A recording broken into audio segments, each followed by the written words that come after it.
Bueno, buenas tardes a todos. Muchas gracias en primer lugar al CPI por haberme invitado a esta reunión, a este seminario. Estoy un poco resfriado, tengo un poco de fiebre. Voy a tratar de que si digo algo que no es consistente, sea debido a este tema o tal vez al pensamiento. Pero voy a hablar de funding y financing, o fondeo y financiamiento, eh, con un nombre, digamos, hipotético: vieja infraestructura fondea nueva infraestructura, que básicamente lo que hemos visto en las tres presentaciones anteriores, han estado relacionadas con financiamiento. ¿Ya? El fondo anterior canadiense presta recursos, el Banco Interamericano presta recursos, el FONADIN, digamos, también presta recursos, pero esos recursos tienen que ser devueltos y por lo tanto hay que sacar de otra parte, ¿no es cierto?, fondeo para devolver estos recursos que fueron prestados. Y solamente voy a hablar de definiciones, funding y financing, nuevas tendencias en financing, algunas cosas que pueden ser innovadoras, nuevas tendencias en funding y ejemplos que me voy a concentrar en eso, y también el tema de los valores residuales y también algunos ejemplos de aplicación. Esta no es la última. Eh, Miren, cuando uno revisa el plan de infraestructura del presidente Trump, que lanzó en octubre del año 2016, antes de ser presidente, era $1 trillón, ¿ya? Y él decía que él iba a financiar, usó la palabra financiar ese plan, con todo el mercado de capitales que tenía Estados Unidos en ese momento, y que iba a hacer una reforma, digamos, de crédito al equity de alrededor del 18%, y con eso iba a tener básicamente financiado el plan. Hoy día encontramos, digamos, que se lanzó y se aprobó el plan, pero ya no habla de financiamiento del plan, sino que habla de funding del plan. ¿Ya? Se dio cuenta que en realidad lo que le faltaba era la otra parte, es decir, cómo no basta que el sector privado esté dispuesto a colocar recursos, sino que esos recursos, como yo les digo, tienen que devolverse. Y un poco la definición que hay ahí de funding en infraestructura, ¿no es cierto?, que quién paga finalmente por el costo de la construcción, operación y mantenimiento, y en segundo lugar, el financiamiento, que es lo que es más común, ¿no es cierto?, tiene que ver con quién paga el capital propio y la deuda de los proyectos. Aparentemente hay bastante confusión entre el funding y el financing, porque se dice, digamos, que el sector privado muchas veces se invita a participar y con eso está solucionado el problema, como que mágicamente llega el sector privado, ¿no es cierto?, y va a colocar 2.000, 3.000 millones o más de 500 millones de dólares en equity. Sin embargo, esos recursos hay que devolverlos. Entonces, esa diferenciación es importante tenerla en cuenta. El funding, tradicionalmente son las tarifas que pagan los usuarios, bajo el principio de el que usa paga, el que se ha usado principalmente en Chile, y también en los países que tarifican, ¿no es cierto?, su infraestructura en los distintos sectores. Están los recursos públicos, ¿no es cierto?, que vienen a través de impuestos generales, y ahí yo coloco, y adentro de impuestos generales, también la deuda pública, de alguna manera. Hay un principio en economía que es la equivalencia ricardiana, digamos, que hace que las deudas sean iguales a los impuestos, por lo tanto, una sola fuente de financiamiento, de funding. Y también aparecen terrenos, activos y o bienes de propiedad del sector público que muchas veces se entregan para que el sector privado los pueda desarrollar. Y la gran pregunta que hay, ¿no es cierto?, es: estas fuentes de funding, por ejemplo, son en Inglaterra, que es un caso bien representativo, o en general, digamos, la parte de tarifa es como un 40%, una combinación mixta, y después hay aproximadamente 60% en financiamiento público. ¿Ya? Uno se debería preguntar qué más hay de funding, que lo vamos a ver más adelante. Antes, el tema de financing, ¿ya? Aquí están básicamente las fuentes de financiamiento que hay en general, ¿no es cierto?, en financing, en equity, los que yo he podido de alguna manera sistematizar: fondos institucionales, que están las compañías de seguros de vida, los fondos de pensiones privados, también los fondos de pensiones públicos están ahí, bancos multilaterales como el Banco Interamericano, el Banco Mundial, la CAF, bancos privados locales también entregan financiamiento, bancos privados internacionales y bancos de desarrollo como Banobra en México, BNDES en Brasil, ¿no es cierto?, la Financiera de Desarrollo Nacional en Colombia. Y en equity están los fondos de inversión de infraestructura, como los que acaba de presentar recién el expositor anterior de Canadá. Están también las firmas, las family office, las compañías de que tienen recursos y que quieren colocarlo en alguna parte, vehículos especiales que se han creado para infraestructura, particularmente en México, que son los CECADES o lo que se mencionaba anteriormente, la fibra y también, obviamente, Equity también coloca las empresas constructoras y la empresa operadora, aunque no sea un monto tan grande, pero también es muchas veces exigible colocarlo también ahí. ¿Cuáles son el LEBRA? Este es un trabajo del Banco Interamericano de dos economistas, Severinki y Cavallo, importante. Este es el guarismo que hay en general de cómo se financia la infraestructura. El guarismo promedio es 33,7% en equity y 63%, la diferencia en deuda. Eso es lo que hay en un estudio de los últimos 10 años importante, lo más sistematizado que hay. ¿Cuáles son las nuevas tendencias en financiamiento?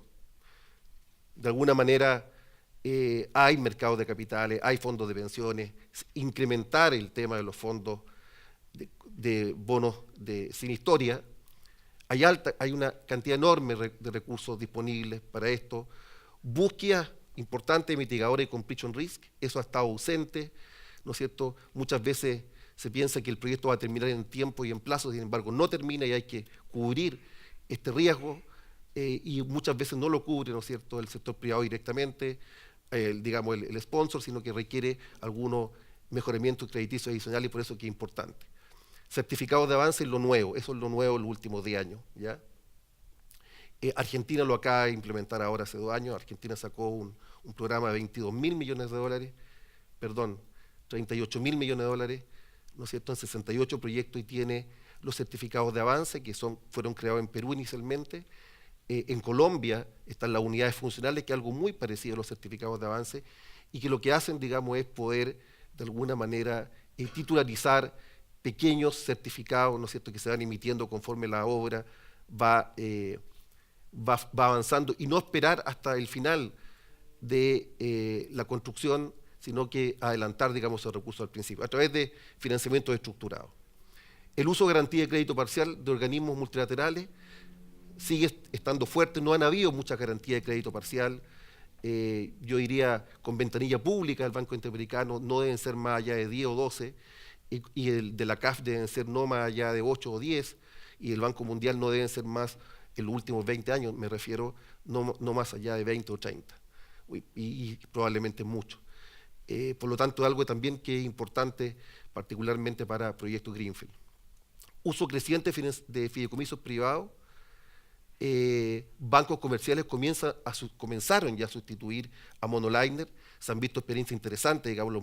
Recuerden ustedes que con la crisis internacional del 2018 desaparecieron los monoliners, los aseguradores de una sola línea que funcionaban muy bien en Chile y estaban empezando a funcionar relativamente bien en México. Vino la crisis internacional, desaparecieron, quedó uno con rating de AA, y sin embargo aparecieron y se observan ya sustitutos, digamos, como el HSBC, el Citi. También garantías contractuales explícitas diseñadas por los gobiernos. Chile es un ejemplo importante en esto, el seguro de cambio. Argentina lo acaba también de adoptar, el seguro chileno también tiene una banda de 10% para arriba y 10% para abajo, ¿ya?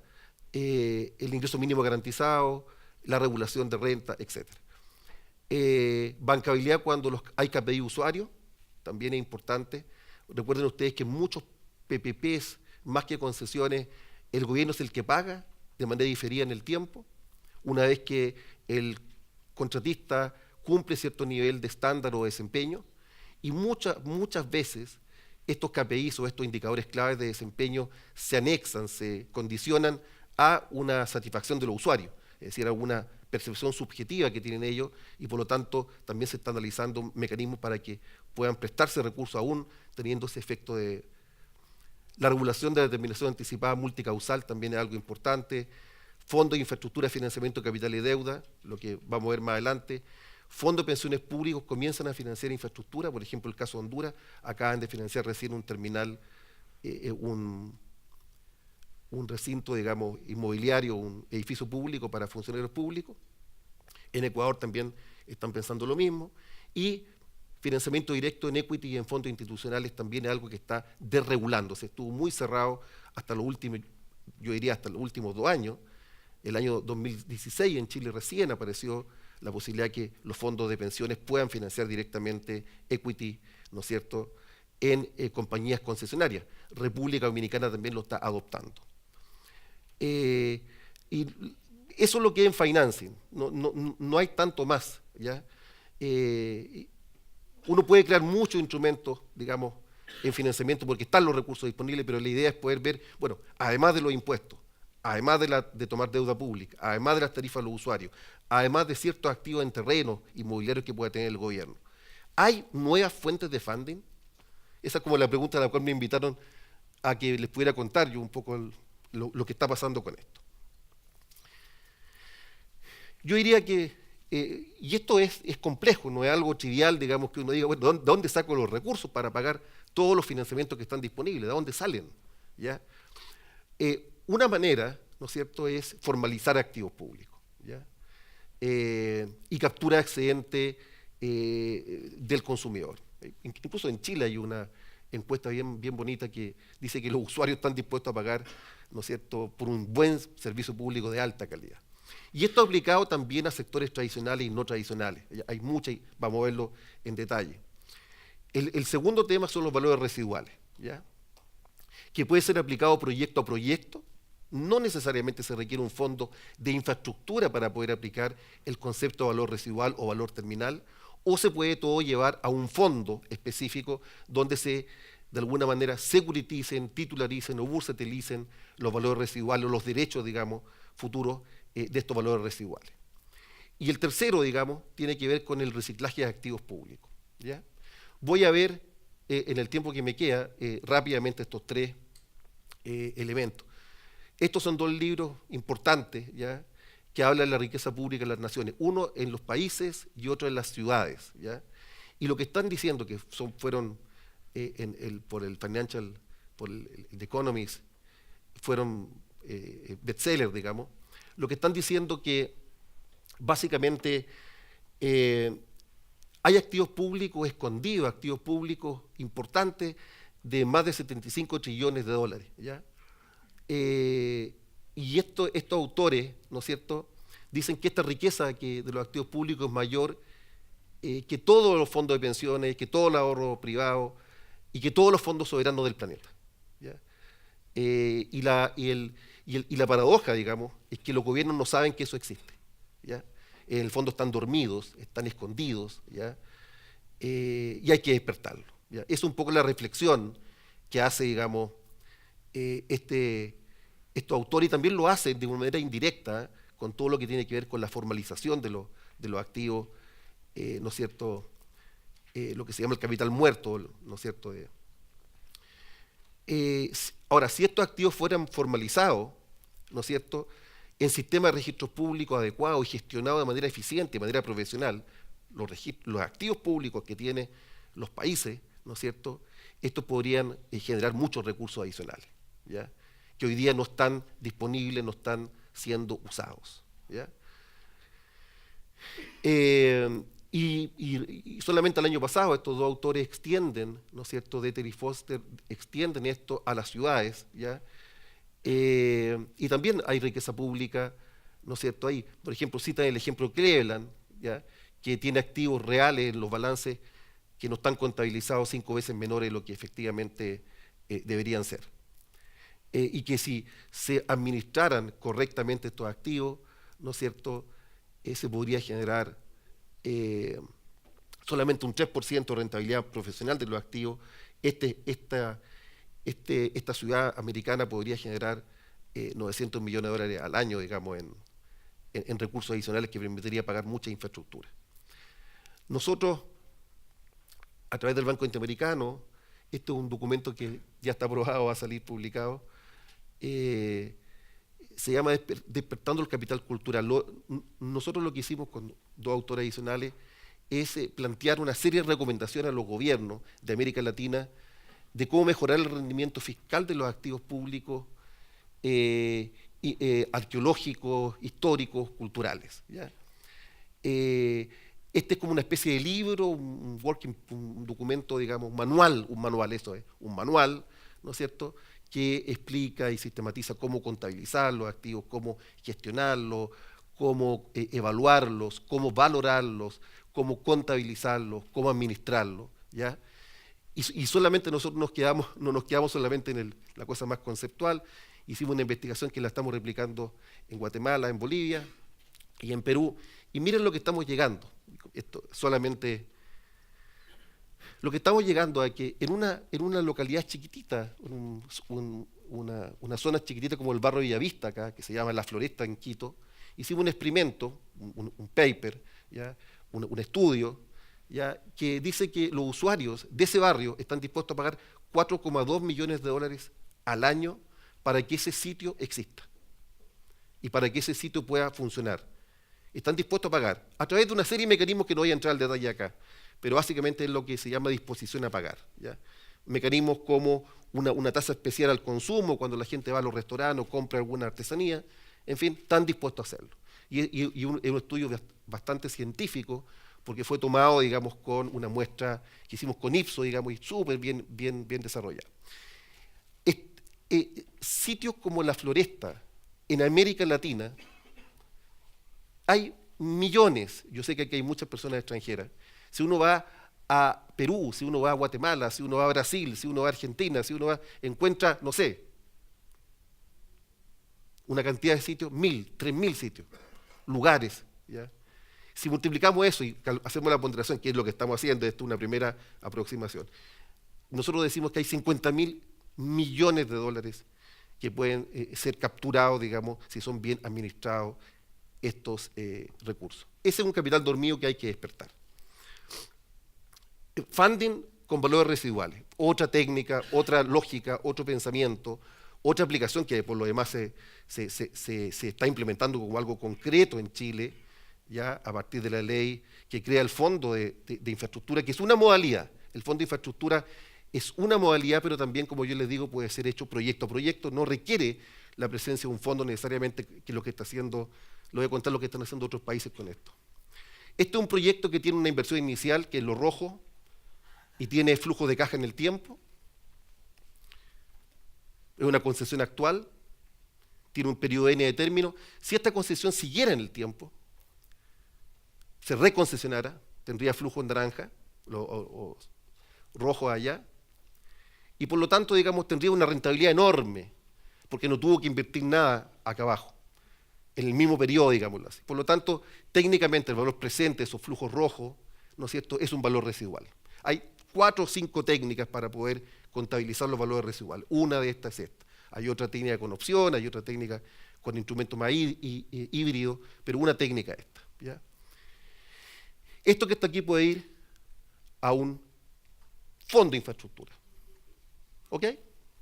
Y el secreto no es tanto la creación del gobierno corporativo del fondo y cómo se administran estos recursos, sino que cómo transformar derechos futuros que hoy día no existen, que hoy día están. Yo siempre doy el ejemplo de la Lady Gaga. Lady Gaga, todas las canciones de la Lady Gaga que hoy día no existen, ya están vendidas a través de bonos Lady Gaga en los mercados capitales. Entonces los valores residuales que van a estar en 20 años más, que hoy día no existen, que no los vemos, es algo como cuántico, se pueden traer al presente, pero la lógica financiera es cómo traerlos al presente.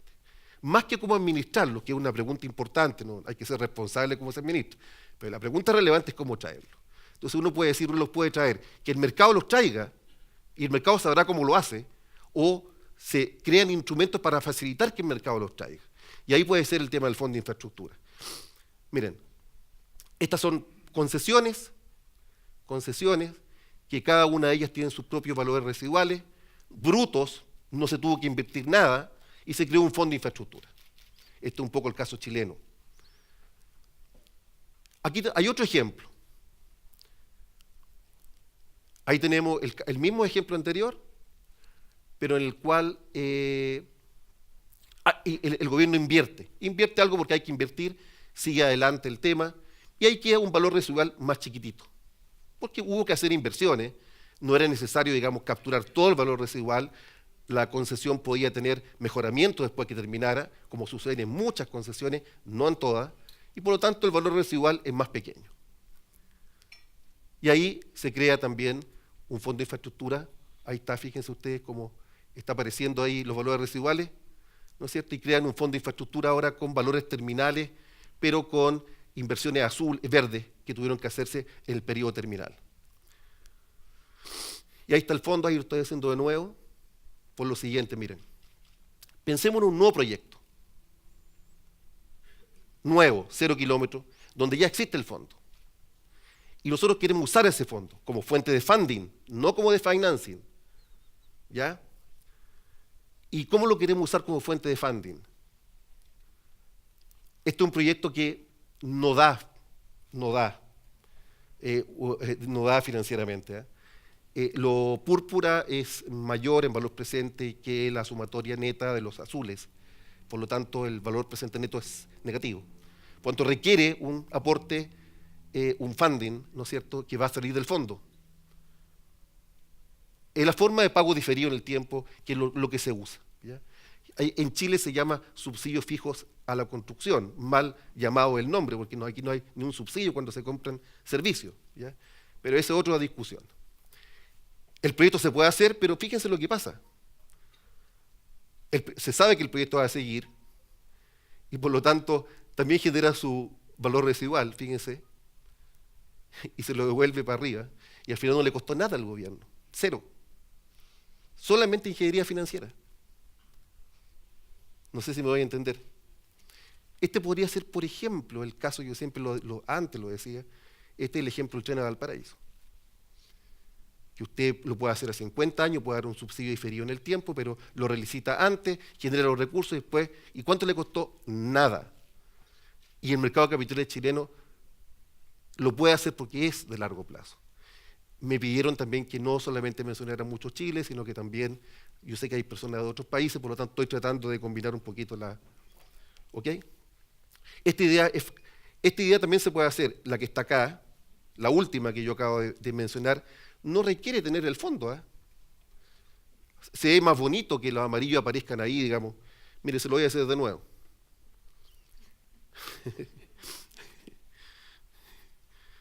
Ahí está, el proyecto no funciona. Hay un fondo, pero también se podría escribir en un contrato esto. Recibe derechos futuros del fondo, sin que lo entregue, sino que el derecho a recibir esos recursos. Se descarga el fondo, después se sabe que el proyecto se va a reconcesionar porque no va a ser en toda la vida útil, tiene un valor residual porque ya se hizo la inversión acá, ya no hay que construir 2 trenes, hay que construir un tren solamente, o hay que construir un puerto a gran escala, o hay que construir hay que reformar todos los centros menores en Chile, ahí está. ¿Ok? Pero la gracia es que el valor residual que haya. Y ahí ese nuevo y se amplifica y no le costó nada. ¿Cuándo esto no funciona? Que ahí está el gran tema.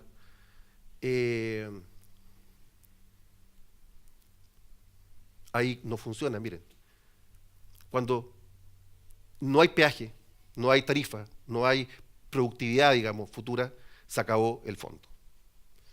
Y eso es lo que está pasando también, y eso es preocupante, porque está, en fin, pero tiene otra lógica, ¿no es cierto?, en países como España o en algunos otros países también. En fin, veamos los reciclajes.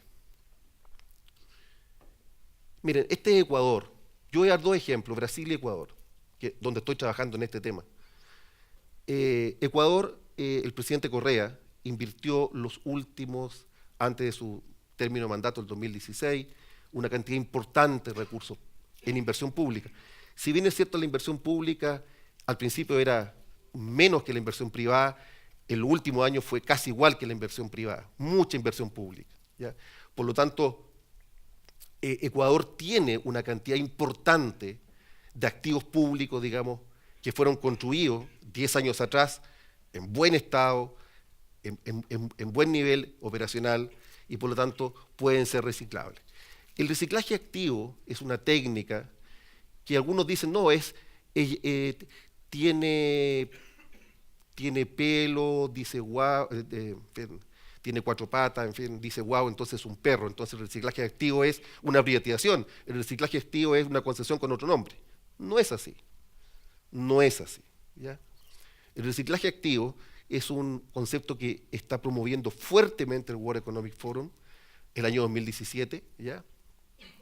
Que básicamente consiste en reciclar, ¿no es cierto?, en reciclar infraestructura a través, usando distintos instrumentos de reciclaje, como cualquier reciclaje de activo, la Real Academia Española tiene para el reciclaje normal, hay muchas formas de reciclar, ¿ya? Y básicamente se recicla con un proceso donde se liquidan activos existentes, se reinvierte en nueva infraestructura y se reciclan activos en el futuro. La diferencia con las privatizaciones, como una de las técnicas, es que no quedan directamente dirigidas a nueva infraestructura, sino que la vieja infraestructura financió cualquier cosa menos infraestructura, o financió algo de infraestructura y gasto público. Acá la idea, digamos, que el reciclaje sea focalizado, digamos, en el tema de ¿cómo se llama?, de infraestructura, vieja infraestructura, financia nueva infraestructura. Leaseback es una técnica del reciclaje de activos. ¿Ya? El leaseback básicamente que es un edificio público, un activo inmobiliario, se le vende al privado, pero después el sector público, que es el dueño del activo inmobiliario, se lo puede recomprar al privado en cuotas. Y al final, en periodo de 30 años, el sector público tiene la opción de compra de ese activo público. Una experiencia se hizo en algún momento en Chile, en la Municipalidad de Las Condes. ¿Ya? No conozco otra experiencia aquí en Chile. Este es un reciclaje activo de una hidroeléctrica en Ecuador. Voy a contarlo más adelante. Este es un reciclaje activo de activos productivos tarificables, ¿ya? Carreteras ecuatorianas, sin peaje. Este es un edificio público importante. ¿Hay alguien de Ecuador acá o no? ¿No? Sí. Yo sé que a lo mejor puede parecer brusco, pero lo estoy presentando porque también a la gente del Ministerio de Finanzas le dije que lo iba a presentar. Pero ese proyecto costó 500 millones de dólares. Ya se pagó ya. Digamos, se pagó entre comillas, porque fueron los chinos, la República China que dio un crédito. Un edificio espectacular. Ya se pagó. Ya están las cuentas públicas como deuda. Es otro tema. ¿Qué pasa de aquí para adelante? Terminó de construirse hace 2 años. El gobierno requiere recursos. Bueno, reciclaje. ¿Ya? Este es el programa. El World Economic Forum está apoyando con esta idea del reciclaje a Brasil directamente. Y ellos tienen una cantidad de activos, el municipio de Sao Paulo, una cantidad de activos impresionante. ¿Ya? Y está haciendo reciclaje de activos con distintas técnicas nuevamente. APP, venta de acciones, concesiones, el leaseback, ¿no es cierto? Real estate, desarrollo de, por ejemplo, está haciendo un desarrollo de terminales de buses, 28 terminales de buses, todo remodelado, ¿no es cierto? Y básicamente inversiones inmobiliarias arriba de los terminales. Muy parecido para los que son chilenos, como el terminal de la Cisterna acá. Y de hecho están viendo el modelo chileno por esa parte, por ese lado. Pero también tienen el Sambódromo de Sao Paulo, que están vendiendo, o el Centro de Convenciones, y lo están vendiendo, digamos, como acciones, porque son empresas públicas. Entonces combinan, y ¿cuál es la gracia? Que esta plata, estos recursos, están yéndose a un fondo que va a permitir desarrollar nueva infraestructura. Vieja infraestructura financia nueva infraestructura. ¿Ok? No voy a entrar al detalle de esto, pero básicamente esto está sistematizado, está traducido, pero también adaptado para comprensión más nuestra del World Economic Forum, que está dando como cuáles son la verificación para cuándo los gobiernos deberían tener consideraciones para el reciclaje de activos. ¿Ya? Finalmente termino con esto. Yo no sé cuánto tiempo me queda. Bueno, esta, por ejemplo, es una transacción importante. ¿Ya? Se construyó una hidroeléctrica, una empresa pública, el CAPEX fue 962 millones de dólares y se encuentra operativa hoy día. Ya ese proyecto se pagó, la construyó el gobierno con fondos públicos, llámese deuda, llámese impuestos, recuerden la equivalencia ricardiana, fondos públicos, ¿ya?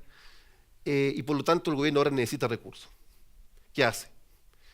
Esta hidroeléctrica le va a vender energía al sistema, ¿no es cierto?, hidroeléctrico. El sistema hidroeléctrico le va a comprar a través de un contrato a largo plazo, que se llaman PPAs, ¿no es cierto? Y por lo tanto es la empresa pública la que va a capturar, ¿no es cierto?, y va a vender la energía y para la población. Una alternativa que tiene, ¿no es cierto?, es que esta empresa, ¿no es cierto?, licite el PPA y le obliga a pagar al privado un monto al principio para llevarse este contrato PPA, digamos, en 30 años. ¿Ya?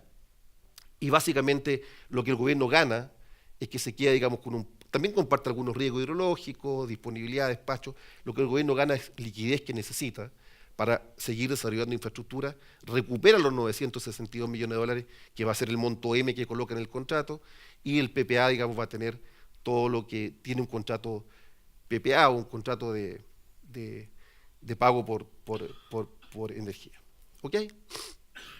No voy a entrar al detalle del tema. Bueno, eso es lo que les quería conversar. ¿Ya? Muchas gracias.